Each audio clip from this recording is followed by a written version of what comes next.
respecte la confusion et de l'amalgame qui plane sur la transition malienne.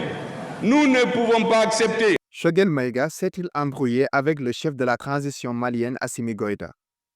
C'est ce que l'on pourrait croire après sa dernière sortie où le Premier ministre du Mali dénonce la manière dont la transition, qui devait prendre fin le 24 mars dernier, a été unilatéralement reportée. Elle a été reportée sine die, unilatéralement,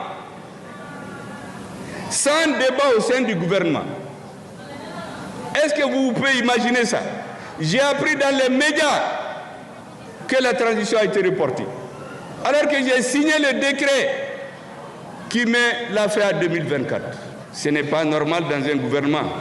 S'agit-il d'une rupture, d'un conflit interne? Eh bien non. Dernièrement, dans la presse étrangère, des Maliens de l'extérieur essaient de faire croire que Choguel Maïga se serait placé ainsi en opposant au régime en place. Vous pouvez lire l'article qui est sur le site de RFI.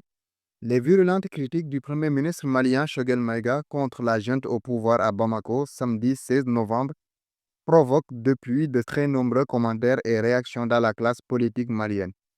Pour Fusseini Faye, membre d'un groupe d'opposants maliens en exil qui a symboliquement formé un gouvernement parallèle à celui en place dans le pays, le chef du gouvernement est même carrément devenu un opposant au régime d'Assimi Goïta. Entre guillemets, quand il dit que les élections et la transition ont été reportées sans aucun débat au sein du gouvernement, il porte un autre costume, en l'occurrence celui d'un opposant ou d'un chef de file de l'opposition. Il a en tout cas mis en lumière les dysfonctionnements entre les militaires et lui-même, précise celui-ci. Ce qui est totalement faux. Le Premier ministre dénonce seulement certaines pratiques des militaires qui tendent à écarter les civils membres du gouvernement des décisions importantes, mais n'appelle nullement à s'opposer à eux.